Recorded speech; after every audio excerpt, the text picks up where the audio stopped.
Can I just say one thing firstly? I love the name Eat Sleep Boxing Repeat. Welcome back to ESBR Boxing's YouTube channel. Delighted as always to be joined by Danny. This is a final prediction video for the big fight taking place in Manchester at welterweight. Former world title challenger Jack Catterall takes on the undefeated Harlem Eubank. Danny, good to be joined by you as always. It's an interesting fight. It's not a fight many people maybe saw coming, but we're in the closing stages now. We've had time to think about our predictions and a couple of other things as well. So I'll hand things over to you now. Jack Catterall, the favourite here, but yeah, who are you going for? What's your prediction for this one? Yeah, cheers, mate. You're 100% right. It's definitely a fight that came out of left field. Both fighters up at welterweight now, and it is an interesting one. Two fighters, even though they're of similar age at different stages of the career.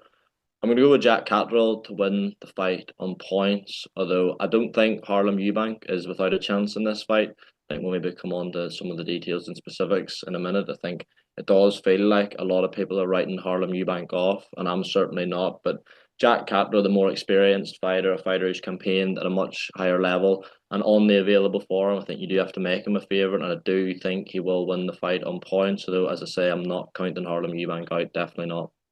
Yeah, for sure. Harlem Eubank looked good against Tyrone McKenna last time out, but you kind of maybe have to question what version of Tyrone McKenna that was.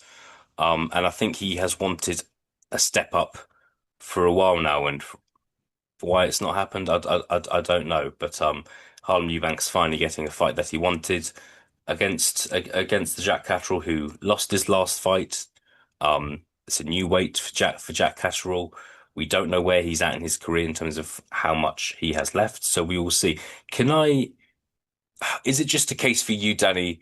You think Jack Catterall's going to win just because he's a better boxer? Is it as simple as that, or is there a bit more to it in the sense that Harlem Eubank's just not competed at that level, whereas Jack Catterall has?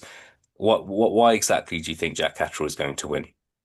I think it comes down to experience at that top level. And you look at the fighters Jack Catterall's mixed it with and beat, it's light years Hmm. difference to what Harlem Eubank has. But you hit the nail on the head. It does come down to what Jack Catterall has left. And as well, I don't think he's fought a fighter who's as sharp as Harlem Eubank for a long time, potentially ever. I mean, you look at the two Josh Taylor fights. Josh Taylor, obviously, a world class fighter, particularly in the first time they fought them.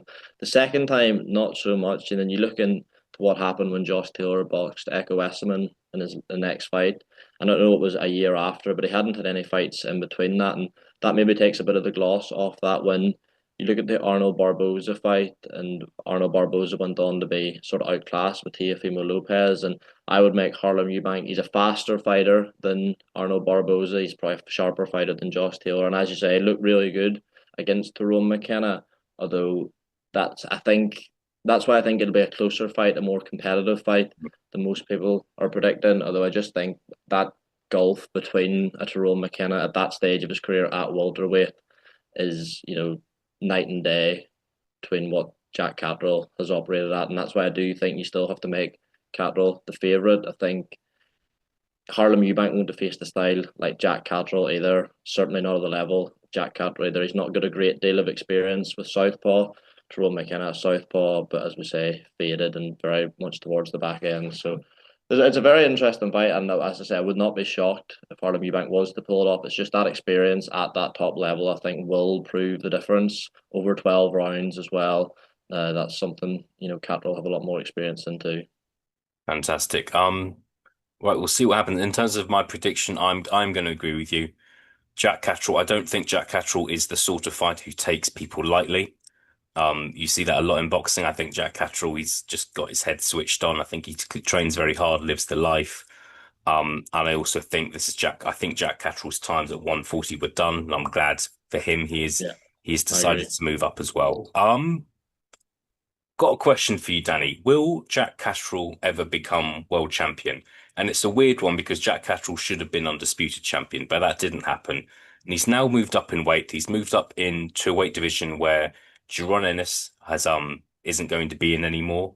So that kind of obviously leaves the WBA and IBF titles open. We're expecting Lewis Crocker and Paddy Donovan to fight for that vacant belt. Brian Norman Jr. looked very dangerous in Japan, didn't he? Barrios is about to fight Manny Pacquiao. We're expecting Barrios to win that fight.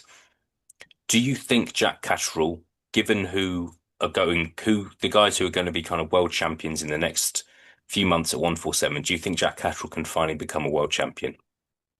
Difficult because, as you say, it's very much a division in transition, and it'll all depend on how he can maneuver himself with the governing bodies. Ideally into a mandatory position because even though Jack Catterall, you would say a more natural 140 pounder, though I do agree with you, I think his days at that weight were finished. Still, he's not someone people will be queuing up to fight as a mandatory defence. He's not the biggest name in world boxing, certainly, although he's got a bit of drawing power in the north of England, particularly in Manchester. So, would I pick him against Brian Norman Jr.? I'm not too sure. As you say, Norman Jr. looking very good. Paddy Donovan, Lewis Crocker looks like it's going to be for a world title. Jack Catterall would have a very good chance of beating either of those fighters. I think campaigned at a higher level for much longer than the two of them. So it's hard to say for definite. Gun to my head, I would probably say no. I think Jack Catterall's. I don't think he's shot to bits or anything close to that. Although I do think we've seen the best of him. I think we're not going to see him get any better, and I think you are going to see a probably gradual decline over the next year or two. And just with how quickly I imagine a world title shot would come and who it could potentially be against, I would say no. Although I would love to be proven wrong. I think he would go down if he wasn't to become a world champion as one of the best British fighters not to do so. 99% of boxing fans are of the opinion he should have been not just a world champion, an undisputed champion. He's beat former world champions. He's maybe beat future world champions too. So it would be very harsh. And Jack Catterall it would take a lot of getting over for Jack Catterall if he wasn't to become a world champion. Although if I was pushed on it, I would say probably not, unfortunately. Yeah, it's a strange one because as you said, like 99% of boxing fans think he should have been world champion, and I feel like with Jack Catterall, although he's not become world champion, he's had the run of a world champion, i.e., rematch against Josh Taylor, Regis Prograis, Arnold Barboza. See, two of those fights were in Manchester. He won two of them. The Barboza one, I think, as well. He lost the fight. It was a close loss. It wasn't kind of a shutout, or didn't kind of humiliate himself. It was a close fight against a good fighter. I th do I agree with you? I think I agree with you purely because I don't think if Paddy Donovan wins in Belfast in September, I don't think he's going to turn around and say, "I want Jack Catterall next." I don't think that's going to happen. I don't think Brian Norman is going to turn around and say, "I want Jack Catterall next" either. So it's for those reasons rather than it's because he can't. It's because he's not good enough. That's not why. For those that are interested, Harlem Eubank is ranked in the top 15 in the IBF and WBO. So you'd think if Jack Catterall wins on Saturday, then yeah, we'll see kind of where he is ranked in those governing bodies moving forwards.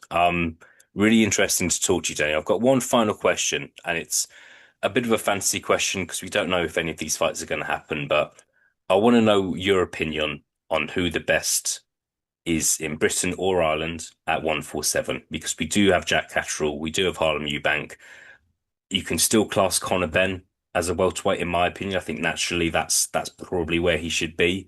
There's Paddy Donovan, Lewis Crocker, and also Connor Walker is a name I would throw into the hat as well. Someone who's been on a good run recently as well. If there was some sort of round robin FA Cup tournament, who do you think would come out on top?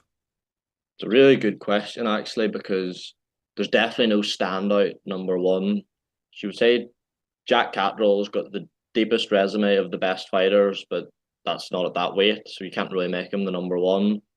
I would say Paddy Donovan's probably the most talented fighter, but beat one big name in Lewis. Well, he didn't beat him, but that performance against Lewis Crocker, you maybe go off that. I think Conor Walker's got the best win at welterweight and a win over Harry Scarf. Harry Scarf beat Echo Esserman, ran Chikadzian very close. He had a very good competitive fight with Jerron Ennis. Lewis Crocker's got a win over Paddy Donovan, who I've just said is the most talented. Harlem Eubank, we don't know what his ceiling is. Again, only had a couple of fights at welterweight. Question marks over whether he's big enough for welterweight. So it's really, really difficult. I think, as I said, I think Paddy Donovan's perhaps the most naturally talented. So you maybe give it to him. I think he's a younger fighter than Jack Catterall, who would probably rival him for the fighter with the most ability out of the ones you've mentioned. But you have to give your Conor Walker's credit. I think he has got the best win in that win over Harry Scarf. Ben's the biggest name, although I don't think he really has a case at the minute based off what we've seen. He put up a good fight and gave a good account of himself and answered many people's questions in that fight against Chris Eubank Jr. But at the end of the day, it was a defeat to a very weight trained fighter who was past his best. And again, it wasn't at 147 pounds. So hard to give a concrete answer. Yeah, you just gone round in a bit of a circle, but that's okay. I know it's a really tough question, and I've just realised one name I've not mentioned, of course, is Echo Echo Westman, Esmond. someone Yeah. who would probably be offended if they were ever to watch this video and not see them mentioned. So I will say Echo Westman's a good fighter as well, but we'll see. Look, we're not going to see a tournament between these What are your fighters. thoughts? What are my thoughts? If I had to give one fighter, I was really impressed by Paddy Donovan back in was it March in Yeah. Belfast. So if I had to give one fighter who I think's would win and is the best fighter of those, it would be like a Paddy Donovan against a Jack Catterall who maybe moved up in weight 2 or 3 years ago would be a fight I would love to see. But at the moment, I think Paddy Donovan's fantastic. But to be honest, I like all of those fighters in their own different ways. I think one thing about that list is I believe on their day, I think anyone could beat anyone. Personally, I really do. Saying Conor Walker could beat Paddy Donovan maybe is a bit far-fetched, but I do think it's one of those domestic weight divisions where every fighter's kind of got a chance. But we'll see. Hopefully we see more domestic grudge matches at 147. Hopefully we see more good fights. Danny, really good to be joined by you as always. We will see what happens. Jack Catterall versus Harlem Eubank takes place this Saturday. If you enjoy this video, please do subscribe to this channel if you haven't done so already and leave us a comment with your prediction. Danny, thank you very much. Cheers, mate.